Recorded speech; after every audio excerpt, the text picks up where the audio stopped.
पावसाळा सुरू झाला की प्रत्येकाला निसर्गाच्या सानिध्यात जाऊन मनसोक्त फिरावेसे वाटते। अनेक जण मित्रांसोबत कुटुंबासोबत बाहेर फिरायला जाण्याचा प्लॅन करतात। पण पावसाळी पर्यटनाचा आनंद लुटताना आपण स्वतःसाठी आणि दुसऱ्यांसाठी धोका तर निर्माण करत नाहीये ना, याची काळजी घेणे आवश्यक आहे। पर्यटन करताना योग्य गोष्टींची काळजी घेणे गरजेचे आहे। अलीकडेच एक दुर्घटना घडली आहे, ज्यात भुशी धरण परिसरातील धबधब्याच्या प्रवाहात एकाच कुटुंबातील 9 जण वाहून गेले आहेत।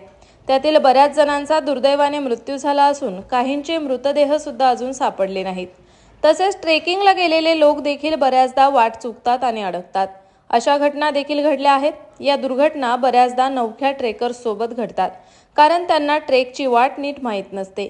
परंतु या टेक्नॉलॉजीच्या जमान्यात अशा काही ॲप्स आहेत ज्या तुम्हाला ट्रेकिंग करताना खूप मदत करू शकतात, ज्यांच्या मदतीने तुम्ही तुमचे ट्रेकिंगचे रूट ऑफलाईनही पाहू शकता, ज्यामुळे कुठे चुकण्याची किंवा अडकण्याची शक्यता खूप कमी होते। चला तर मग त्या ॲप्स बद्दल या व्हिडिओच्या माध्यमातून आपण जाणून घेऊया। ट्रेकिंगच्या दृष्टीने गरजेचे आणि सर्वात लोकप्रिय ॲप म्हणजे गुगल मॅप्स। गुगल मॅप्स हे सर्वात लोकप्रिय मॅप ॲप जरी असले तरी यातील काही फीचर्स युजर्सना माहीत नाहीत, ज्यात टेरेन आणि सॅटेलाइट मॅप्सचा समावेश आहे। तसेच तुम्ही ऑफलाईन मॅप डाउनलोड करून ठेवू शकता, ज्यामुळे नेटवर्क नसलेल्या ठिकाणी देखील तुम्हाला मॅप वापरता येईल। परंतु टेरेन मॅपचे वाचन करणे येत असल्यास तुम्ही याचा ट्रेकिंगसाठी खूप चांगला वापर देखील करू शकता। त्यानंतर येते all trails, hike, cycle and run app. हे देखील एक लोकप्रिय ॲप आहे। ट्रेल मॅप ॲप आहे। यात तुम्ही तुमच्या जवळचे ट्रेक रूट शोधू शकता, इतर ट्रेकर्सनी दिलेले रिव्ह्यू पाहू शकता। यात तुम्ही मित्र बनवू शकता आणि त्यांना फॉलो करू शकता। ट्रेकिंग सोबत सायकलिंग आणि ॲथलीट देखील हे ॲप वापरू शकतात।